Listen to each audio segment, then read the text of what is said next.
Welcome to the Condo Insider Show. I'm your host today, Cheryl Franklin.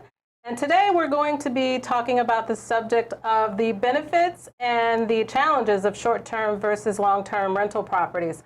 Many of our homeowners and viewers are thinking about becoming rental homeowners, and there's a lot to consider in that. So we have one of my favorite guests again, Stadler, broker in charge, Ascension Hawaii Rental and Sales Division. I don't know why I always have a challenge with that, but welcome back. Thank you. Thank you so much for having me back. How are you doing? Good. I'm doing well. Good. Yes. Having fun. This is a subject right up my alley. Oh, of course. You're the expert. Well, I don't know about that, but I've been there and done this, so yeah it's very familiar. Yeah. Mm-hmm. So you're the expert. I'm not. I'm endeavoring to be. So let's just jump right in, because I know there's a lot to consider. And right out the gate, you need to consider whether or not you want to do short-term or long-term, and even if you should or shouldn't hire a property manager, because I know there are some rental owners that think they could do it themselves, but you know, we always kind of advise some against do, that. and some do very well at it. But it's a real commitment, and it's challenging if you're not in the same town or on the same island that you own your property. That could be a real challenge. But so there's going to be a lot of information to cover, but I basically want to kind of set a stage. So we're going to, for the purposes of what we're going to talk about today, we're going to assume that the owner has purchased the property cash. Maybe they're nearing retirement, maybe want to retire in 5 years, but they want a little piece of paradise now. And they're trying to decide if they want to rent that property, that investment for now, and it's going to be their property eventually, if they want to rent it as a long-term rental or a short-term rental. So I've been in the situation where I've been helped people make this decision many times. There's a lot of things that they may not consider or have considered when they're going into it. So again, since we're doing Condo Insider, we're going to assume it's a condo. Yes. Okay. Yes. So lots of pros and cons on both sides in terms of whether you want to do a vacation rental or a long-term rental. But why don't we just start with the short-term? Okay. And talk about some of the benefits of of going down that road in terms of short-term or vacation rentals. Correct. Yeah. So if you are an owner that plans to use your property 3 or 4 months a year, especially if you're not planning to use it consecutively for those 3 or 4 months. You want to come in January, and then you want to come back in April, and then maybe you want to come in August. Obviously, you're not going to be able to do a long-term rental. So that decision is going to be made for you right there. If you have options, if maybe you only want to come for winter, which when I owned my company in Kona, we had many situations where folks would just want to live in their property January, February, March, and then we would rent it for them, in some cases vacation rental, but more challenging because not high season. And in other cases, we would rent it for the remaining months of the year until they returned. Snowbirds, if you will. They would be snowbirds. The owners would be considered snowbirds. Yeah. Yes. So that would be kind of some of the choices and things that they would be thinking about. You also want to be thinking about the property that you're purchasing. Is it completely furnished, beautiful, upgraded, and has it been a vacation rental in the past?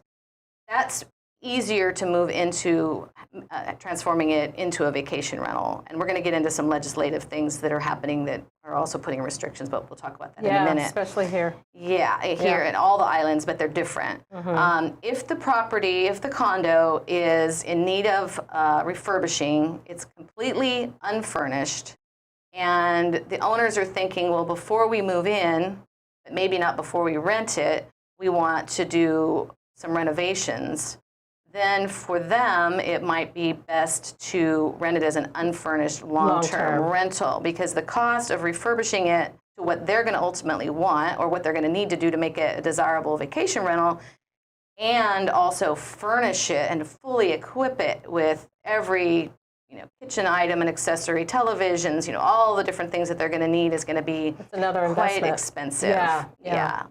And they may not even want that furniture that they're purchasing in the 5 years. They may have they may be bringing their own furniture over. Yeah, So, long-term is typically 6 months.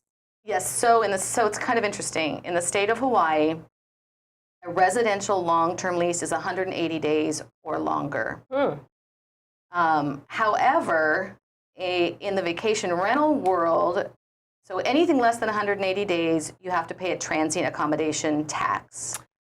The guest, typically, we call them a guest when it's a vacation rental, and we call them a tenant when it's a long-term rental. The guest would typically pay that 10.25% plus the general excise tax. You collect it and then pass it on to the state. The guests would pay that. Well, yeah. Yeah. You would want to do that. You could gross it up, but typically when you're marketing it, you want it to just be the rental rate, right? So, oh my gosh, I'm completely lost my train of thought. Well, let's talk about talking about the taxes. Yeah, well, that lends itself to earning potential. Like, let's maybe talk about that a little bit, because I think initially, until you've either rented your unit multiple times, you're not gonna exactly have it filled like what, 50% of the time. Yes, this is a very things good. You have to consider. Yeah. Yeah. So I always look at a vacation rental as and I know where I was on that last one. We'll go back to that. Okay. I always look at a vacation rental as a small business.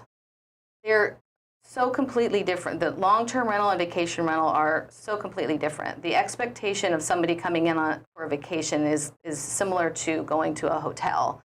And I know you've shared stories with me. That's not always the case. Yeah. And if their air conditioning goes out or the refrigerator stops working, whatever it might be, you need to take action. You would want to take action immediately, have vendors on the ready to come in. I mean, they want to fix like an hour. They're not going to wait till Monday morning if it's a Friday afternoon for it to be repaired. Or if they're like me, they complain and then just never come back again. Yeah, or write a bad review. Yeah. So, so as far as earning potential goes, I typically would say to clients, maybe the first year, 40%. Probably going to get high season, and I always like to underpromise and overdeliver. So 40%. As that property gets reviews and moves up in the SEO, and as you have more bookings, all these different things, how quickly you respond to the inquiries, all these things push it up higher in the search engine. People going back to Minnesota or wherever they're visiting from and telling their friends, oh my gosh, this was such a great place. You and Susie should book it for your next trip. All those things are going to propel it to, and those folks rebooking, repeat guests. Oh, you love repeat guests. That'll just every year, year over year over year, you should be seeing pretty good increases, but really not until you're in the third year, you're going to see probably close to what the max potential is going to be. Yeah. If you're lucky over that time, I'll use myself for example. Yes. My husband and I went to Las Vegas. We rented a home. It was beautiful at that time. We went back 5 years later, decided to rent the same house, invite our family again, and it was not the same. So it was apparent that they hadn't maintained it properly, but the pictures are still the same as before. Right. As before. So I don't know if there's any way around that, but just keeping up with things. I mean, the nice thing about one of the benefits of a short-term rental is you're constantly having it cleaned and inspected, and hopefully if repairs would be noted or any kind of damage, obviously, and dealt with immediately. Whereas with a long-term rental, you could have people in there for 5 years. I mean, hopefully you're still having inspections, but those probably would only be happening annually. Plus, they're living there. Yeah. You know, they're people on vacation are out and about. Yeah. A large majority of the time, and I think that's one of the benefits of hiring a property management company, because they're going to ensure those things don't happen.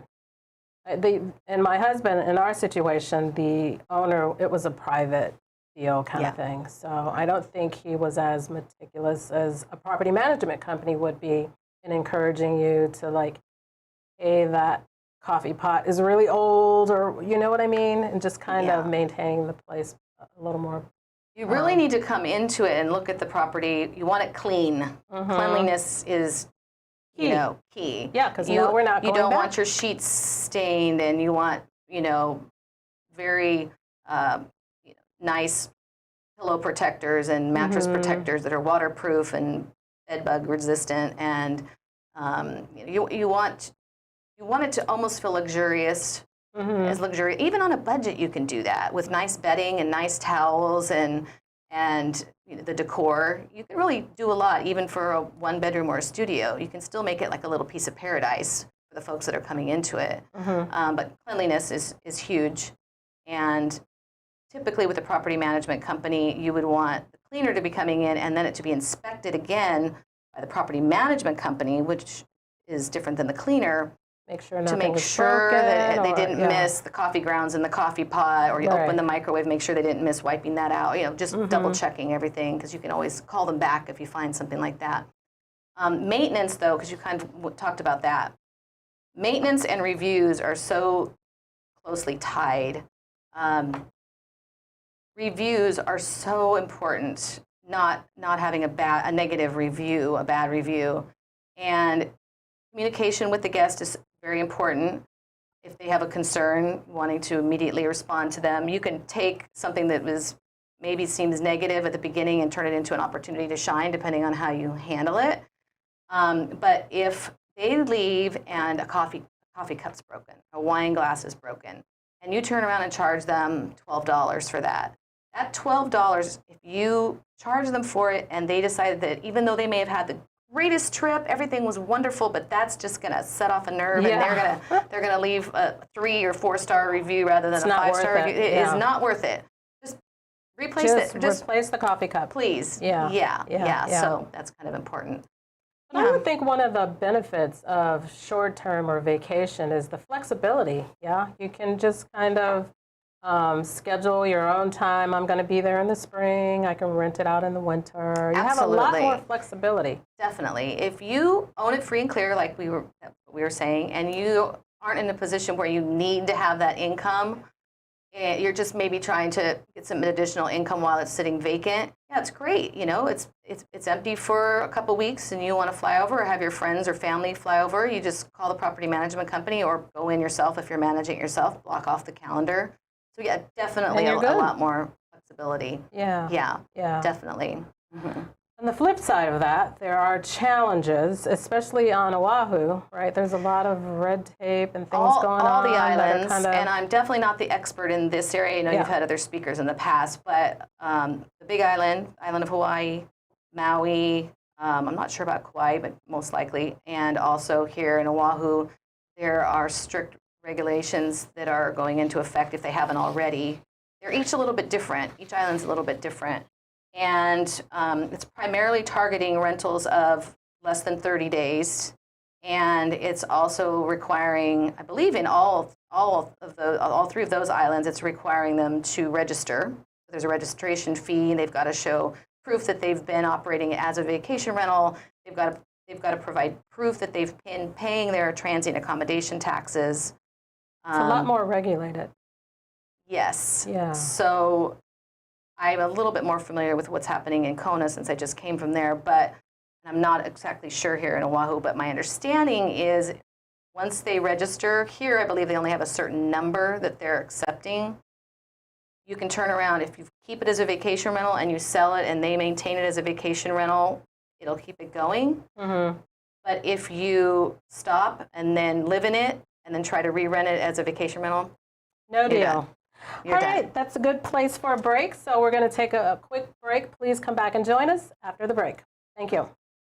Thanks to our ThinkTech underwriters and grantors, the Atherton Family Foundation, Carol Munley and the Friends of ThinkTech, the Center for Microbial Oceanography Research and Education, Collateral Analytics, the Cook Foundation, Dwayne Carisu, the Hawaii Community Foundation, the Hawaii Council of Associations of Apartment Owners, Hawaii Energy, the Hawaii Energy Policy Forum, Hawaiian Electric Company, Integrated Security Technologies, Galen Ho of BAE Systems, Kamehameha Schools, MW Group, the Stadler Family Foundation, the Sidney Stern Memorial Trust, Volo Foundation, Yuriko J. Sugimura. Thanks so much to you all.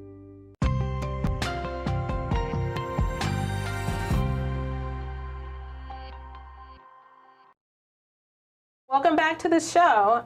We're just going to jump right back in and continue our talk on long-term versus short-term rentals, the pros and cons of both. First half of the show, we talked about the benefits of short-term or vacation rentals. And at this moment, we're just going to segue into long-term rental. And let's start with the benefits of long-term versus the vacation rentals. Okay. So if having consistent income is something that you're wanting, you're not wanting a month or 6 weeks with it being empty, that's one thing to consider with the long-term rentals. Also, the commission rate. Consistent income. Consistent income, yes. So you'll also want to consider the commission rate that's being charged. Typically, a long-term rental is much less of a commission rate than a percentage than a vacation rental. Long-term rental, the vacation rental, the short-term rental. I didn't know that. It's not the same. I mean, it's probably more than double. I would, maybe 3 times, and I've seen in some cases 4 times what a typical long-term commission rate is. But the amount of work required and amount of communication with the guest and the turns and dealing with cleaners. I mean, on the short-term rental side is. It's like I said before, a lot of work. It's a lot of work. It's like running a hotel. So there's a reason for the commission being higher. That makes sense. And then on the short term, the utilities are paid by the owner, right? They're not.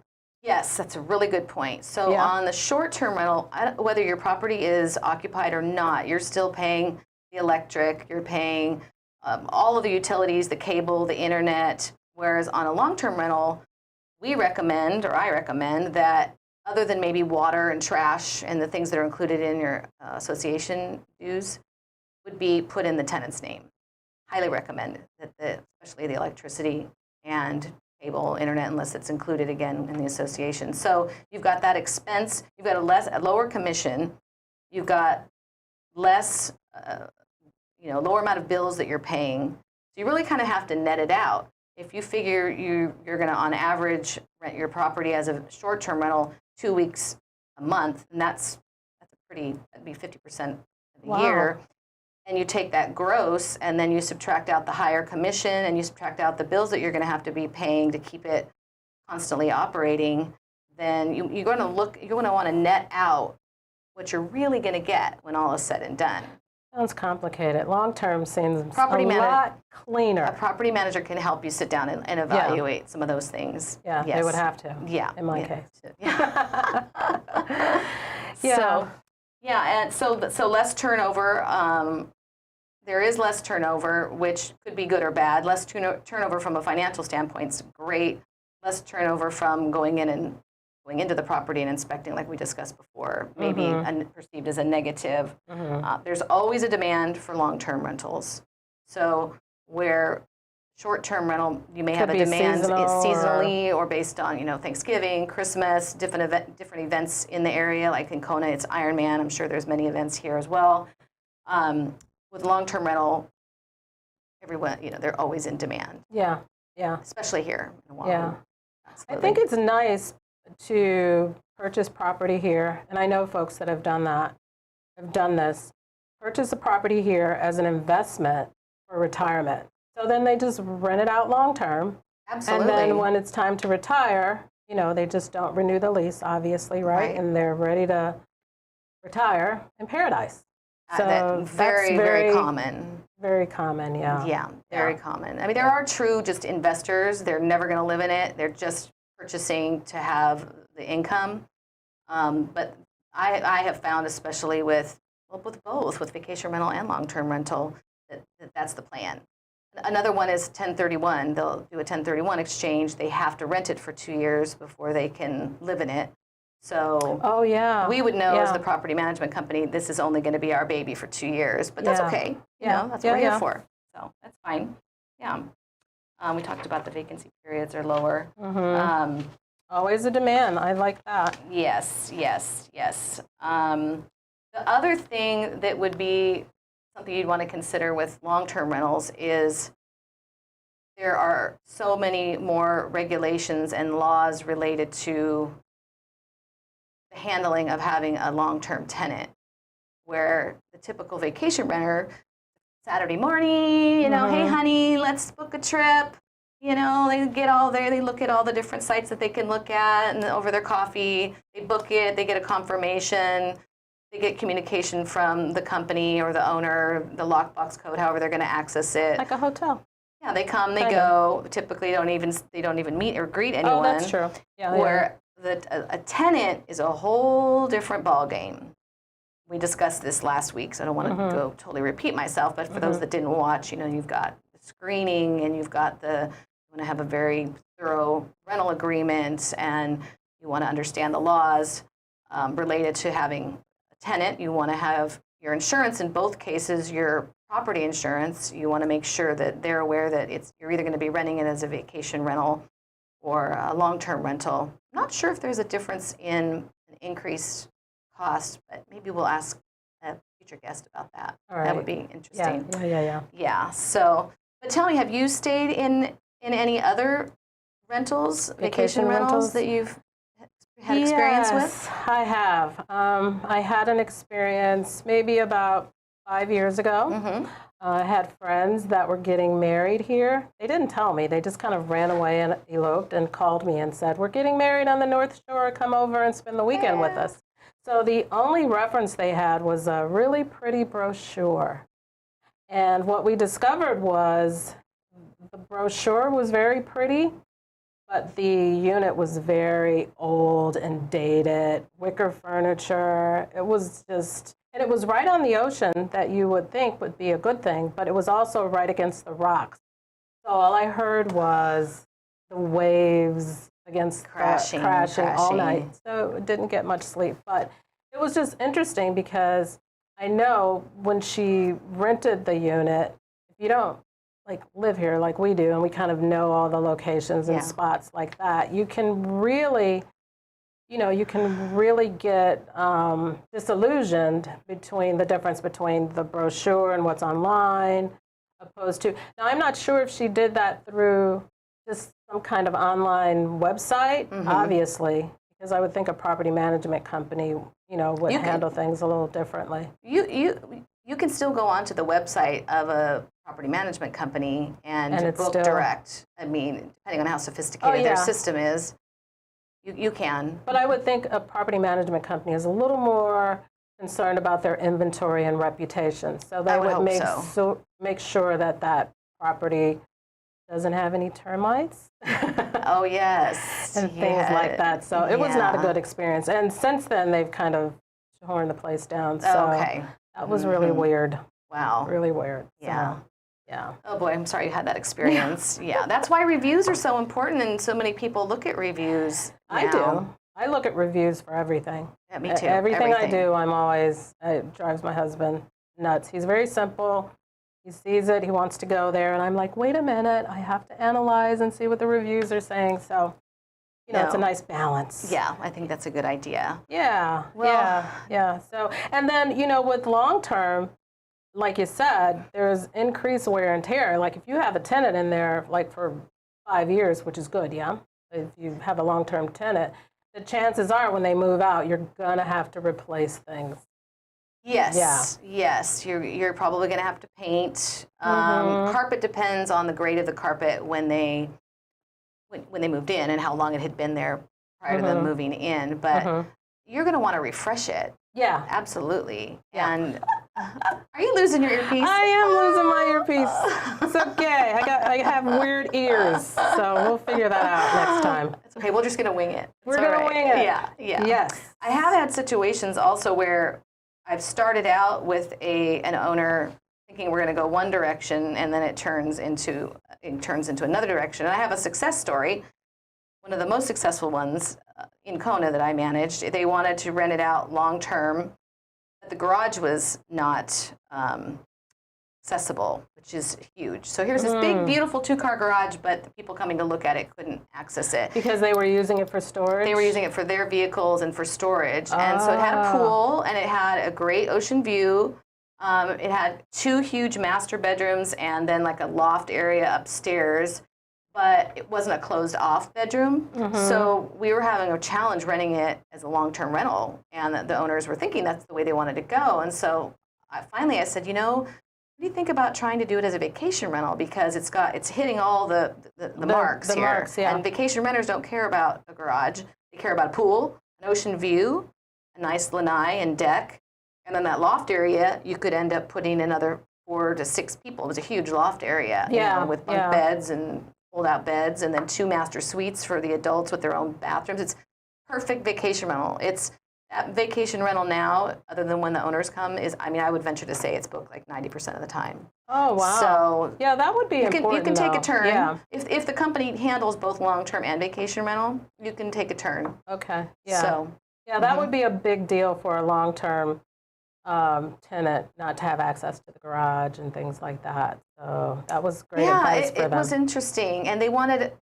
Folks wanting a home that size typically wanted to have the 3rd bedroom completely closed off. Which I understand that. On vacation, it's different. Yeah. But to live in it, 365 days a year, you want to have a nice closed-off room rather than this big open loft area. Yeah. So totally understandable. But another challenge with long-term is understanding those landlord-tenant codes, which many do not. And that's another benefit of just taking the route of hiring a property management company, because it's your job to kind of understand these codes and things like that. Absolutely. Yeah, that's what we're there for. Keep them out of trouble.